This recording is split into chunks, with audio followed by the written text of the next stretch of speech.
Ладно, двигаемся дальше. В итоге я поступила в колледж, на художественный колледж, на бюджет, кстати. Потому что я нигде как бы не обучалась до этого нормально, как, все ходили в художественную школу, я не ходила в художественную школу, я была только в студии несколько лет. У меня не было никакого такого правильного академического художественного образования, как у многих, у большинства. Я поступила на бюджет, все супер, меня прям туда все вело, меня туда привели, я обожаю, и обожала, и до сих пор обожаю это место, несмотря на то, что у него есть много минусов, и обожаю многих учителей, особенно некоторых, просто абсолютный такой контакт произошел прекрасный. Но я же не хотела учиться там. Я не хотела, в принципе, где-то учиться. И я думала, что на курсе на 3 я уйду. Я точно чувствовала и знала, что я не проучусь там 4 года. Хотя мне очень там нравилось. И я училась бесплатно, то есть проблемы не было, какой-то финанс или еще какой-то. Но когда мы обсуждали момент, какой бы мы хотели будущего на 4 курсе, делать диплом, с каким преподавателем, я точно понимала, четко была картинка, что этого не будет. Отсутствие картинки, отсутствие этой возможности будущего. Я понимала, что этого не произойдет. Так и случилось, только гораздо раньше. Я этого не ожидал. Это был такой немножко безбашенный поступок и момент в моей жизни. На 2 курсе в январе я поняла, что мне нужно уходить оттуда. Что я уже больше там ничего не получаю, что это меня только истощает, это сжирает всю энергию и все мое время. У меня нету из-за этого возможности заниматься своим творчеством. Я приняла решение просто уйти. Несмотря на то, что, опять-таки, у меня были прекрасные оценки, и для всех преподавателей это было очень сильным шоком. В принципе, ребята, когда мы узнали об этом, однокурсники, одногруппники, поначалу все думали, что это шутка. Я шучу, мы все шутим, а оказалось, это не шутка. Это были совершенно не шутки. И самое кайфовое, я начала ходить только на те пары, на которые я хотела. То есть это мечта каждого студента и каждого школьника. Приходить, когда хочешь, на что хочешь. Не хочешь, не пришел. Все просто. Я начала так ходить. В итоге все кончилось тем, что постепенно с января у нас, получается, там началась учеба. И так я до конца, до мая, по-моему, длится. Я так и ходила просто когда хочу. Я решила не сразу резко уйти, а просто ходить на какие пары хочу. Сначала ходила тогда много, потом все меньше, и в итоге я ходила. Самое последнее, длина, что я ходила, это была анатомия, пластическая анатомия. Ее многие ненавидят, но я обожаю. И физра. Физра в художественном училище, чтобы вы понимали. Весь сюр этой ситуации. И в итоге я потом приезжала час с лишним, мне туда ехать только на одну из физру. Сюр, абсолютный сюр. Но я кайфовала, я делала то, что хотела, и мне было прекрасно. Мне нравилась физра, почему нет? И анатомия тоже в последний момент я перестала на нее ходить, потому что я перестала делать там и длительные домашние задания, по-моему, не помню точно. И вот тогда я приезжала только на физру, уезжала обратно. Для нормального человека это безумно странно. Странно, что я вот так вот выкинула бюджетное место, за которое все бьются буквально. В этом училище это так. Я не знаю, как в других, но здесь так. По крайней мере, было. Сейчас там многое поменялось. Бросить вот так образование, то есть ни школу не закончить, ни даже среднее профессионально не закончить. А потом тупо приезжать только на физру, потому что ты учишься на художника. Это ненормально. Но а что такое нормально? Вот в чем вопрос. Что такое нормально? Нормально вот понятие, объективного не существует. Но у каждого свое. И нормально это то, что тебе приносит удовольствие, то, от чего тебе очень хорошо внутри. И вот это действительно нормально лично для тебя. И да, в итоге я ушла. Мы очень сильно отговаривали.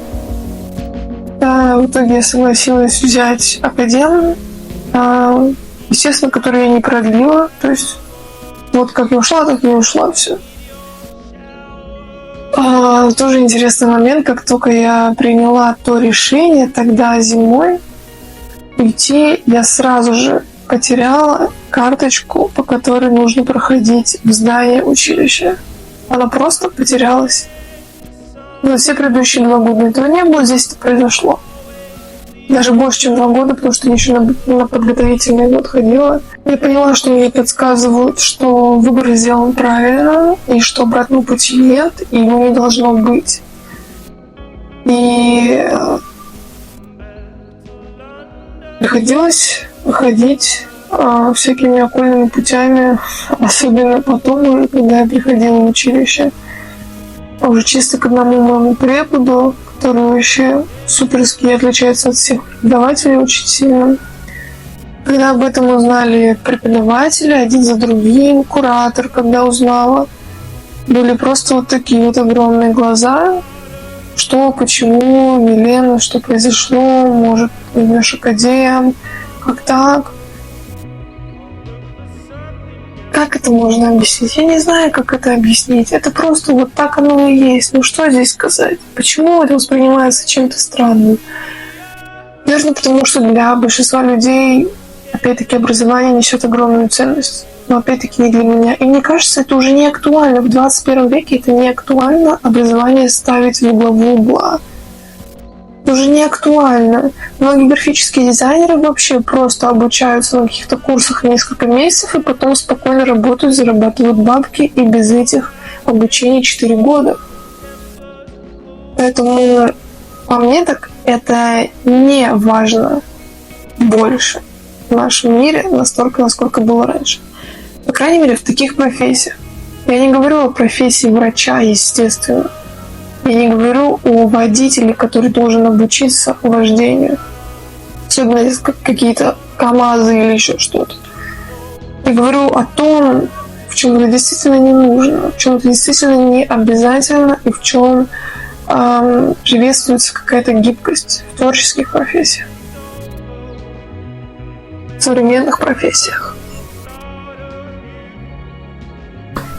И самое интересное то, как было принято это решение и насколько оно было... Я была настолько уверена, я настолько сильно это ощущала, я настолько чувствовала, что это нужно сделать, что я хочу сделать, что это правильное решение. И этот рациональный ум, он был выключен. Но, несмотря на то, что он был выключен, все равно появлялись мысли, естественно, слова от всех людей вокруг о том, что это может... это выглядит как самая большая ошибка, которую ты можешь сделать.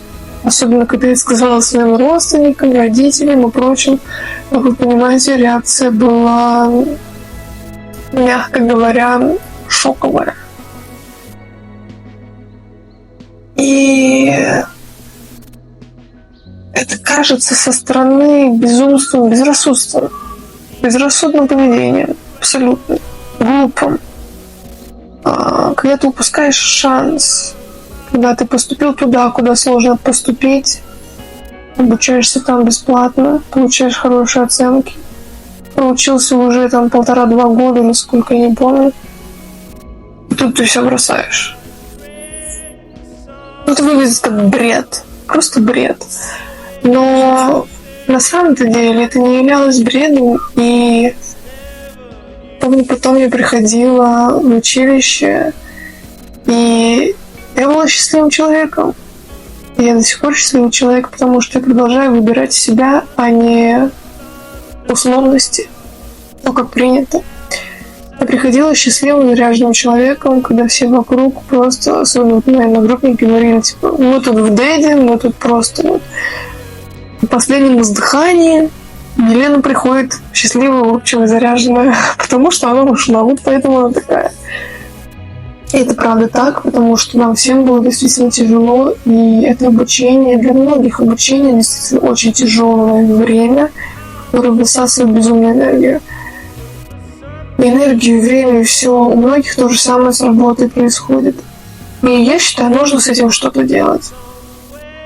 Мой выход был таким. У кого-то их выход будет другим. Там, наладить образ жизни, чтобы было больше времени на отдых, например, или на собственное творчество. Но всегда можно что-то сделать с этим. И в тот момент, когда я принимала это решение, я была в каком-то удивительном состоянии. Я не знаю, как это произошло, что даже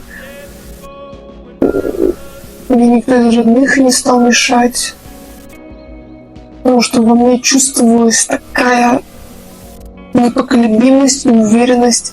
И не как у барана, а как у какого-то лидера, полководца, который точно знает, куда идет. И это так и было.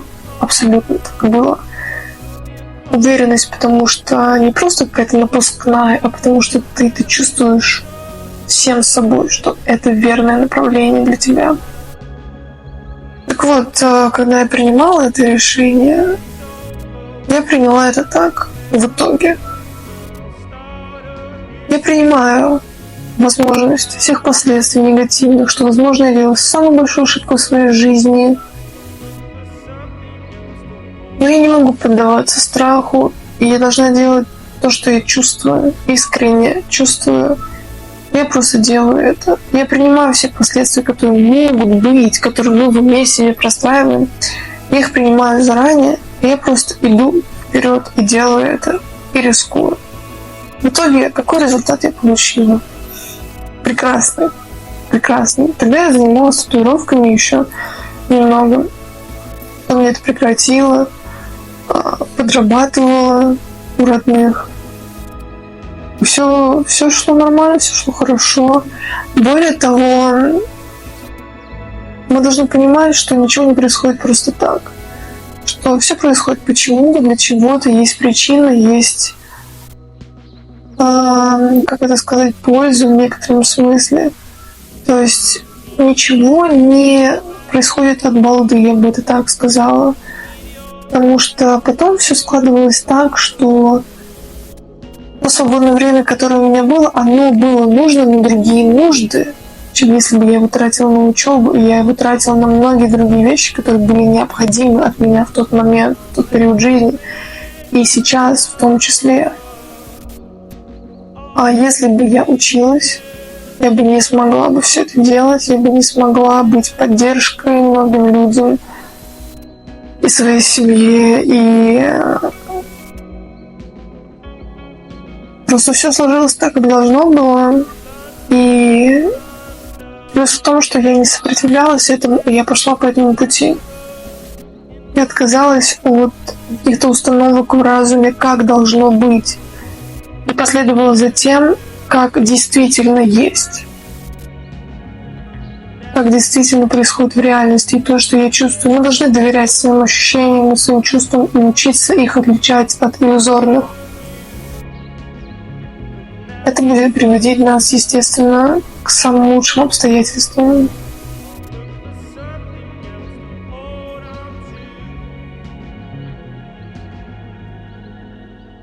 Потом много что происходило, на что, как я проводила свое время, и если бы я тогда училась, это не было бы возможно.